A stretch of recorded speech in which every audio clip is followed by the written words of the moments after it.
Hey, welcome back to another episode of The Lonely Liberal Podcast. I'm your host, Nick Zankin, and I'm so happy to have you on this lovely Wednesday evening, or whenever you're listening to the show. We got a good one for you today. We're going to be talking about the government shutdown, and particularly we're going to be talking about, are the Democrats winning this shutdown, right? I mean, I remember a few months ago when they chose not to shut the government down by, agreeing with the Republican spending bill. People are upset, including me, and now they've chosen to not give the Republicans the votes they need, for a variety of reasons that we'll talk about in a second. So yeah, is it working? Is it worth it? Are the Democrats winning this shutdown? So we got a lot to talk about. So without further ado, let's get to it. All right, so I guess the place to start would be, what is a government shutdown? What is a shutdown, right? It's one of those terms that we've been obviously hearing now because we're in one, but even over the last 10 years when they've happened here and there, it's kind of confusing, right? Like sometimes you see the pictures of the Smithsonian's closing, but then at the same time the TSA is working. What is it all, right? So a government shutdown is a lapse in annual appropriations. What does that mean? So basically, where the money's going. So Congress is in charge of appropriating the financing for the U.S. federal government. So when they can't agree on a bill, a plan, this is what happens. The government shuts down. So what still runs is basically everything funded by mandatory money or explicit exceptions. So like national security, TSA, things like that. And other than that, though, most of the things aren't running, okay? And so basically the high-level way to understand it is, it's not that the U.S. is like run out of money or anything. It's just that Congress hasn't passed a plan.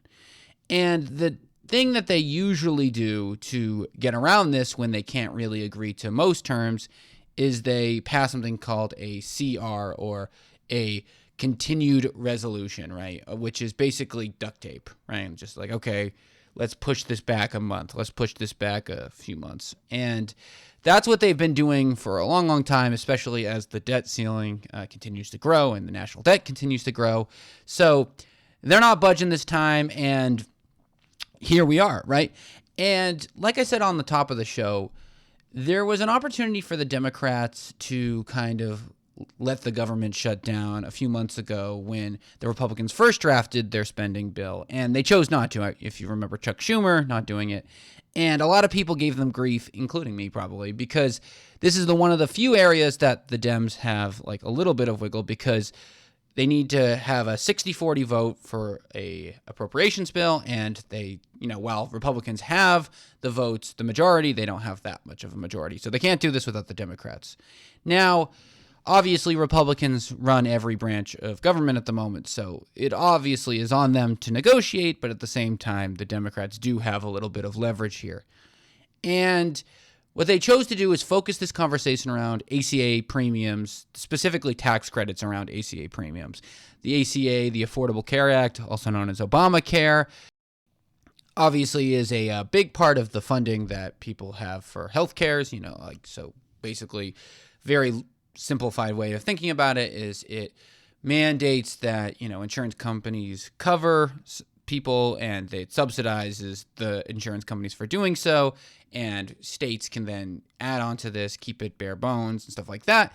So in the new Republican appropriation bill that this drama is about, a lot of these premiums will be getting cut, the tax credit premiums. So what that'll do is increase the cost of medical care for a lot of people who rely on these specific benefits. Now, the Republicans, I'm sure conservatives listening will say, no, these only affect illegal immigrants and stuff like that. No, it affects legal immigrants. Now, some people may say, well, they're only legal because of faulty asylum seeking. That's a hard statement to, solidify, because there's millions of different people, who rely on these different things. Everyone's case is differently, so I think that's a little bit of broad strokes. But this is what the drama is about, and this is definitely what the Democrats have kind of hung their hat on for why they're choosing to have the government shut down. And basically, people blame everyone for the government shutting down, right? So there's been a bunch of different polling coming out. most people blame Republicans slightly more than they blame Democrats. They don't really blame Trump that much, which is ironic because Trump is on the record many times saying that if a government shuts down, it's the fault of the president. In fact, the quote is, if the government shuts down, the president is weak. Donald Trump, 2016. But people don't seem to really be blaming them. They blame mostly the Republicans, but also the Democrats. And the thing with blame, right, is it's quite fickle. As you know, the American populace is quite moody. So that could change week to week, right? Because it's so not dominating one way or the other. It's like 60-40, 55-45, stuff like that. So different news articles and stuff like that can swing it a little bit. So I'd say the margins are fairly modest.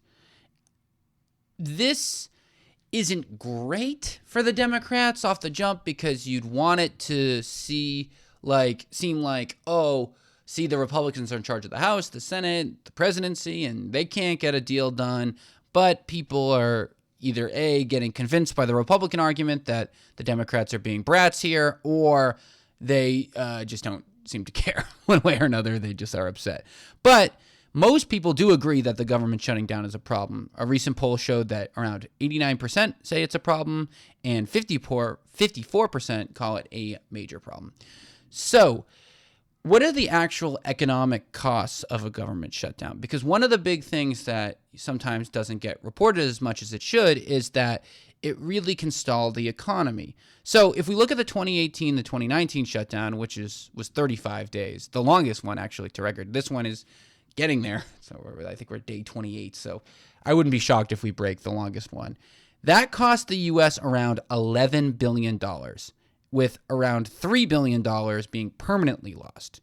And it delayed around $18 billion of federal spending. So this is interesting because a lot of the times we're talking about salaries, we're talking about furloughed employees, we're talking about back pay. And while it seems like it would be obvious that people who are still doing their job, well, they're not technically getting paid right now, they will get paid, it doesn't always work like that. It really does depend on the organization of the government.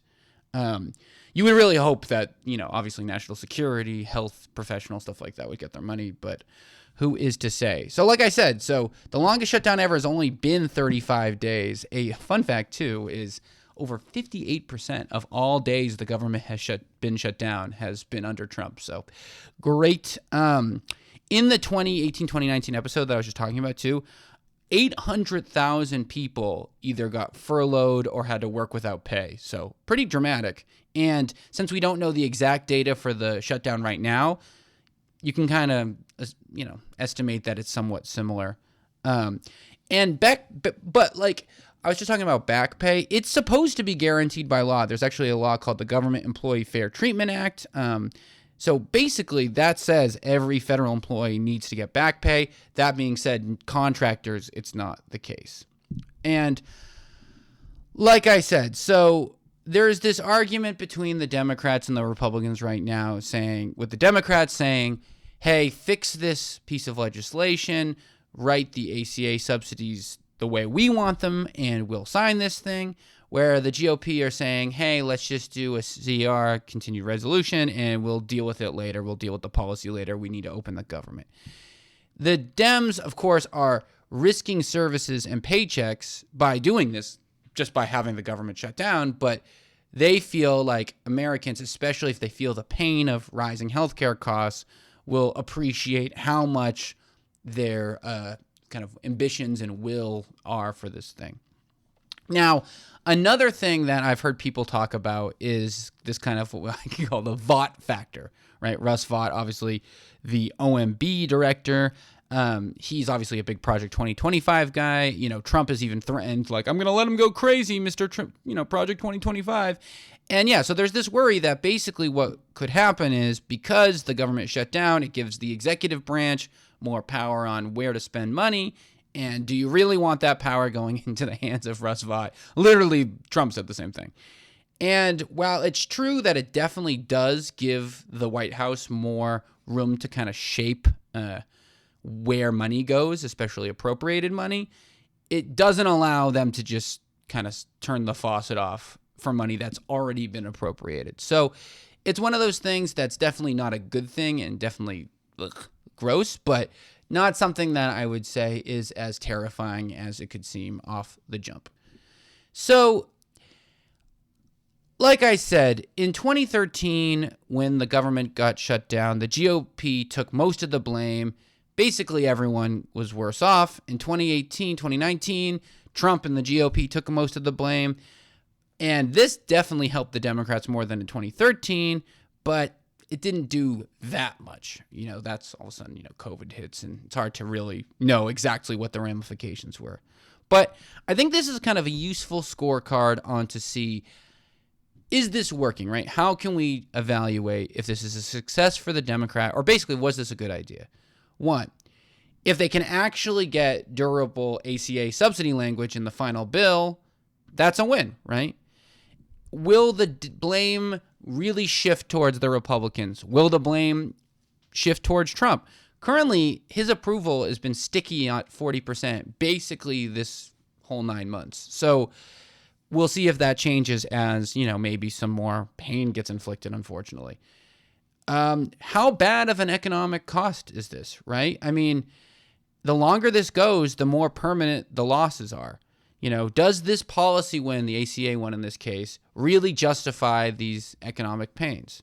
And I guess the other thing is, does this start energizing the base, right? Do Democrats like me, do you, or whoever listening, feel like, no, I like this idea? So if the shutdown isn't short already, right? We're already pushing the longer one. So basically the biggest way the Democrats can win is either the blame starts getting really heavy on Trump, or they actually get really robust ACA in text. What do I think will happen? Probably neither. I think what's likely going to happen is some punting down the road eventually. I think especially with October now almost done. I mean, in November, a lot of this SNAP stuff kind of kicks in. Things, like I said, things are becoming more and more real. I doubt it. I think eventually they're going to sign some sort of continued resolution and kind of maybe make minor tweaks to the ACA language. But I hope not. I hope I'm wrong. I hope that something gives. But, it's one of these really weird things where, medical bills and stuff like this is real for a lot of people. And, well, I definitely understand and know that the Democrats have to do something, right? I mean, I've been whining and complaining that they are like a spineless cowards forever. So in some ways, I am really glad that they're showing a little bit of spine here. That being said, it's the dangerous game of the fact that, a lot of people do rely on these things. So it's tough. It's kind of a moral standoff of, a lot of MAGA really relies on these government programs. So some people could say, oh, well, that's good, show them how much they rely on this and make them pay. And others could say, well, these are human beings, and do we really want to make humans suffer for politics? They don't seem to mind on the MAGA side, so I don't know. It's very confusing. Overall, would I say they've won the shutdown? No. Are they winning it? Probably slightly more than the Republicans are. It definitely doesn't help that Republicans that, Mike Johnson won't swear in the recently won congresswoman. It allows for more drama, but we'll see. I think, will this become the longest? Well, we got like 7 more days. So again, that will be news. We'll hear that on the news, next week or whatever when Rick and I are talking about it. So we'll keep an eye on it. So overall, I'd say they probably had to do this. Is it actually being a big win? Not really. And that's kind of a bummer. But that's just 2025, right? And that's our show, folks. Thank you so much for listening today. If you like the show, please give it a 5-star review on Spotify, Apple Podcasts, comment, subscribe, all that stuff. I really am curious what you guys think. Do you guys think the Dems are winning this? Do you think the Republicans are winning this? Do you think no one's winning and we're all losing? Probably. I'd love to hear it. You can write me in at thelonelyliberalpodcast@gmail.com, or like I said, just on YouTube or on Instagram or whatever. I love to hear it. I love them. I love comments, even the trolls. We'll be back on Sunday with Rick to talk about the news. We always have a lot to talk about, so that should be fun. And until then, take it easy. Bye.